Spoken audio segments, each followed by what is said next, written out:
Hello and welcome to earlymusicsources.com. My name is Elam Rotem, and in this special episode we won't discuss Renaissance or Baroque music. We will talk about historical recordings from the beginning of the 20th century.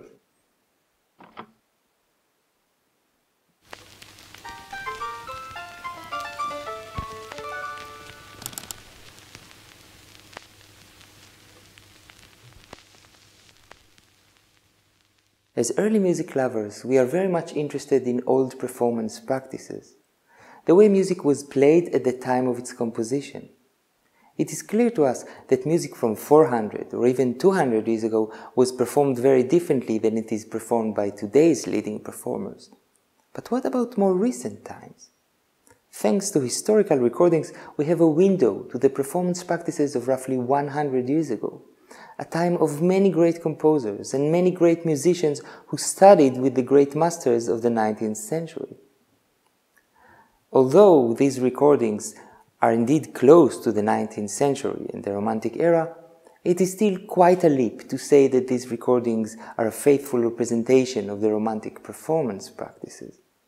However, the differences between what we hear in historical recordings and what is considered today as the best performances of the classical music world are so substantial that they cannot be ignored. They raise many questions about the basic concepts of modern performance, be it the standard classical music scene or the early music one. In this episode, we will not attempt to give any concrete answers, but will merely present, for those who never heard, some examples of historical recordings, and try to distill in what ways its characteristics are different from modern practices. We'll start with an excerpt from Tchaikovsky's Swan Lake, as played by the London Philharmonic Orchestra and conducted by John Barbirolli on July 20th, 1933.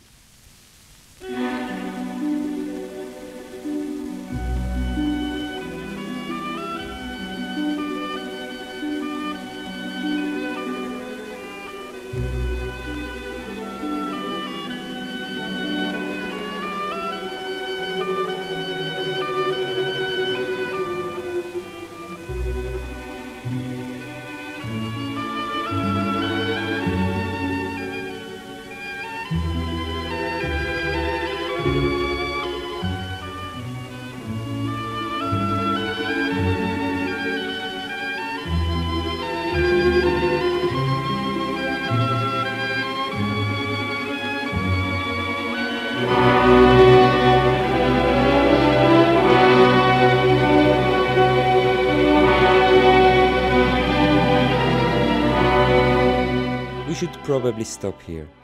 On our special page, you could find all the links to these recordings, so you can always continue the listening later if you wish.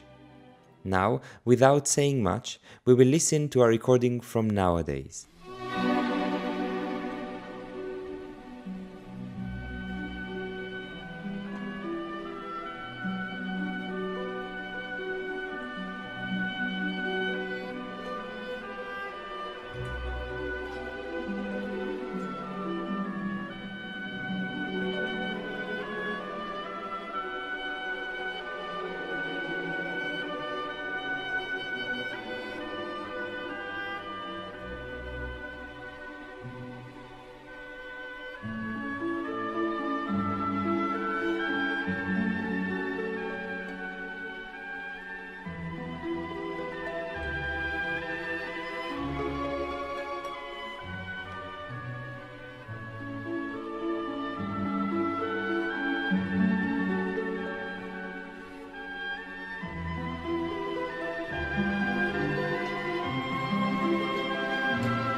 Okay, this should be enough for now. It is clear that there are big differences between the two recordings, but can we point out what the differences are exactly? Let's try. First, the historical recording had a much faster tempo than the new one. Then, it's evident that the oboe soloist is very much more independent from its accompaniment. almost as if he were often arriving too early. Not only does he rarely meet the orchestra on the beat, but also his inner rhythm is rather special. He adds a certain inégalité to his 8 notes.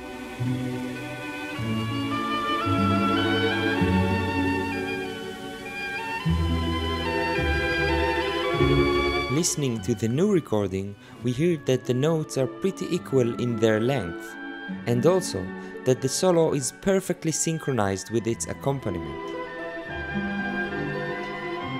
Back to Barbirolli, we see that when the brass enters, the tempo is suddenly slower than the first tempo.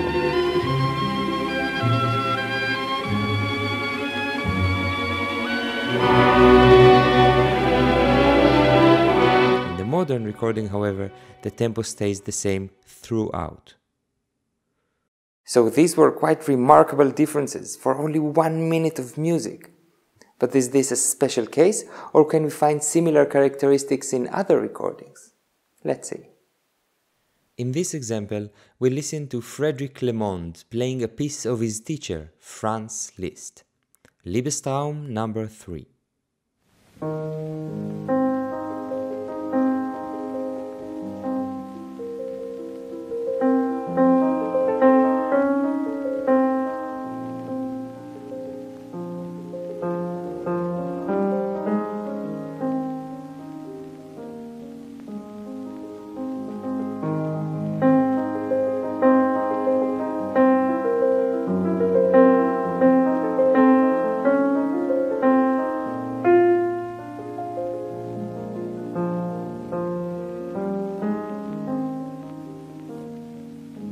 Now we listen to the same excerpt, but played by a very famous pianist, only 1 generation later than Le Monde.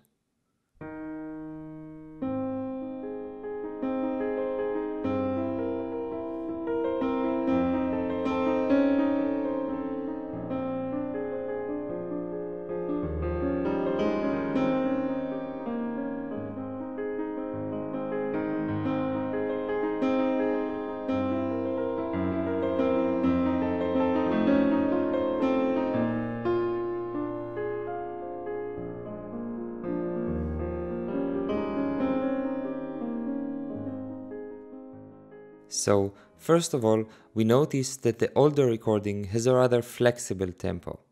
It goes from slow to quick and quick to slow within short periods of time. In both performances, the melody is clearly stronger in its dynamics than the accompaniment, but in the older recording the dynamic range is wider and more nuanced, both between the melody and the accompaniment, and within the melody itself. Furthermore, dynamics are not enough for Le Monde. Just like we heard in Barbirolli's Swan Lake, he separates the melody from the accompaniment by having it rhythmically independent. Practically, it means that the melody is almost never together with the beat of the accompaniment.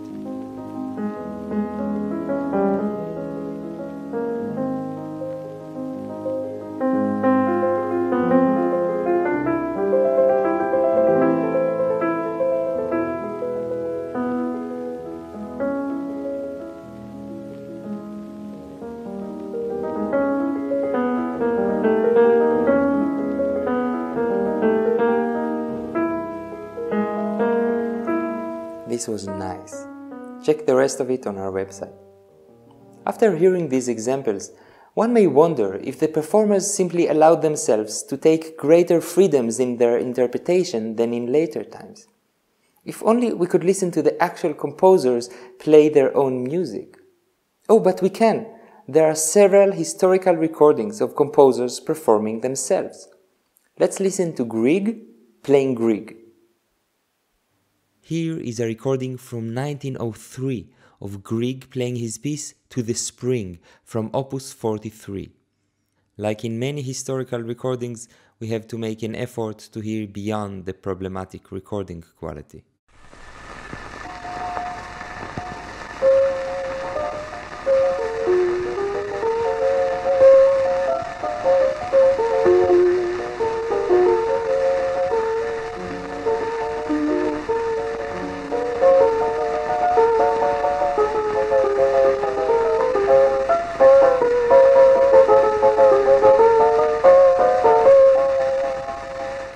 is a performance by a prominent pianist from nowadays.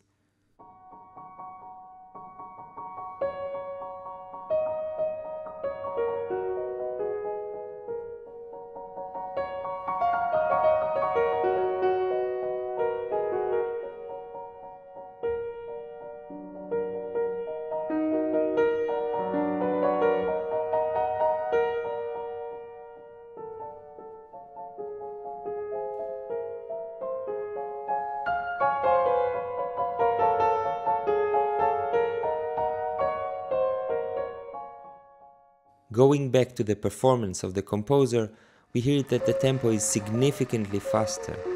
The accompanying chords in the right hand are much lighter, and thus the melody is clearer, both in its dynamics and in its shape.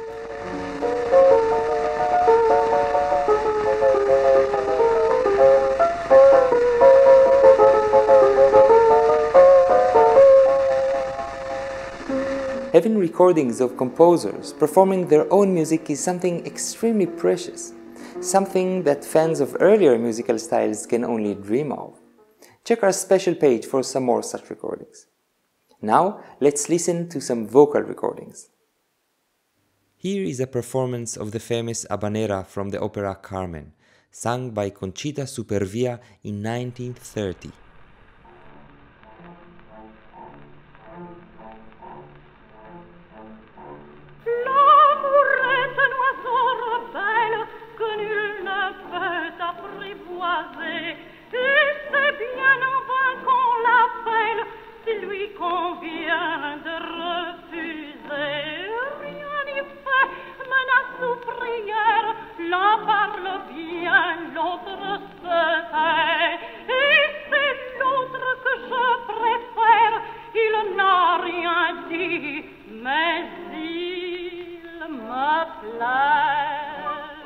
And now, a more recent performance by famous and acknowledged performers.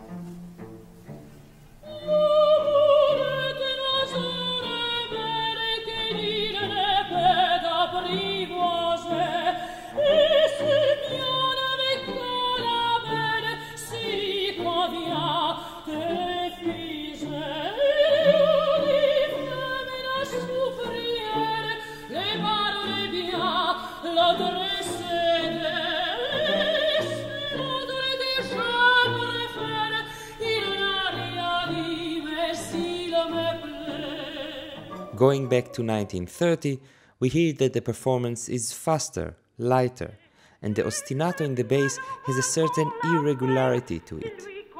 The singing has a more declamatory character in comparison to the newer version.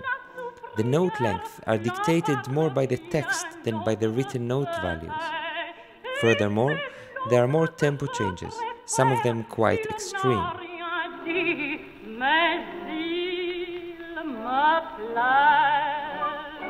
Portamento is a feature found very often in historical recordings. In this case, also the modern singer did it, but one should note that in this area it is explicitly written in the score. In this example, with Adelina Patti singing Mozart's famous Voi che sapete, we can hear how she used the portamento very often. Notice, Patti was born in 1843, 15 years before Puccini.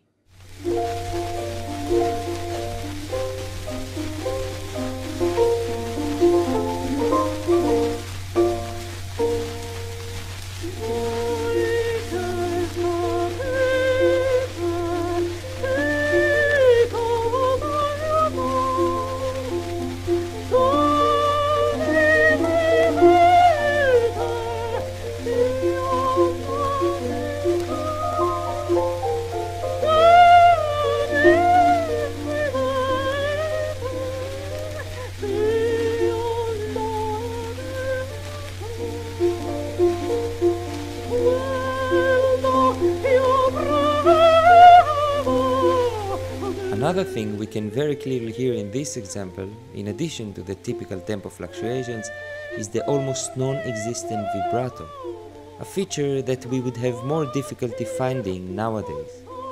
Visit our special page to listen to the rest of this example, as well as other recordings of famous singers from the beginning of the 20th century.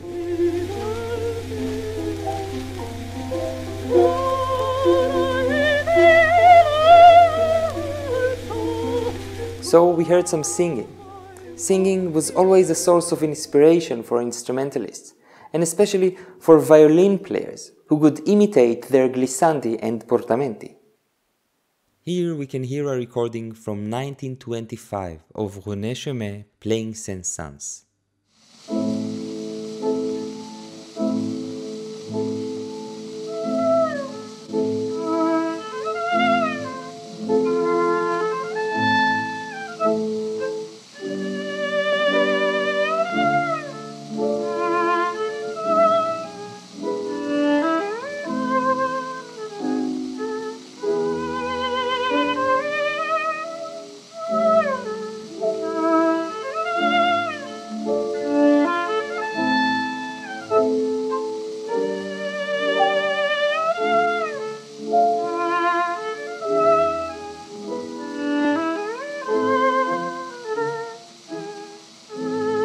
Here we can enjoy the tempo fluctuations we by now expect, the desynchronization of the melody and the accompaniment, the very light and sometimes non-existent vibrato, and the extensive use of portamenti. When the early music movement started, it was common to say that the way of playing of the modern classical scene is romantic, and therefore not appropriate for music composed before the Romantic era. However, after listening to recordings from the beginning of the 20th century, this statement seems rather doubtful. The countless recordings of students of the great Romantic masters demonstrate very different characteristics than those of the performance practices nowadays. Here is a little summary of these characteristics. The research into historical recordings is a very broad field. It is therefore clear that the points brought up here are rough generalizations. Tempo. The tempo tends to be more flexible and often changes throughout the piece. Also, in many cases, the basic tempo is simply faster. Melody. The rhythms of the melodies are often slightly altered. Series of notes can be played with a little inégalité, for example. In modern practices, there is a more literal interpretation of note values. Melody versus accompaniment. The melody and the accompaniment are often not well synchronized. The melody is arriving very often after or before the beat of the accompaniment. Portamenti and glissandi. In recordings of singers and string players, one can hear a great deal of portamenti and glissandi. Vibrato. The vibrato of singers and instrumentalists is more varied than in modern practices, and there is also the possibility of not using vibrato at all. Ornaments and passaggi. In many recordings, one can hear ornaments and passaggi that are not written in the music. Check our special page for some nice examples of that. Now you might think that all these things are related only to classical music. But in a lot of popular music from the first half of the 20th century, one can find similar features. After we say goodbye, we'll play for you Somewhere Over the Rainbow, performed by Judy Garland, only 17 years old at the time. When you listen, notice how almost no note of hers is sung together with the accompaniment. Notice her beautiful glissandi, the subtle and not so subtle tempo changes, and her very light and nuanced vibrato. There is still so much to say about historical recordings. This was only a little introduction, and we hope you enjoyed it. Special thanks to Gilad Katzenelson for all his insights. Don't forget to check the special page on our website with all the footnotes and other extra information. Feel free to comment, share and like, and see you next time at earlymusicsources.com.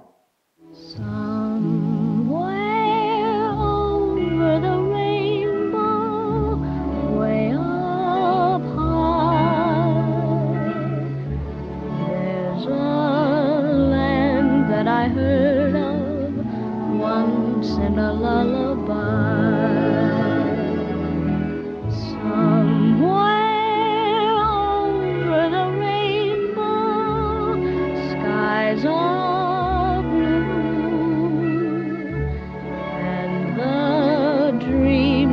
you dare to dream really do come true.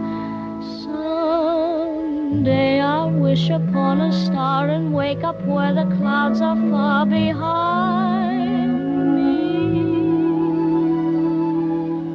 where troubles melt like lemon drops away above the chimney tops. That's where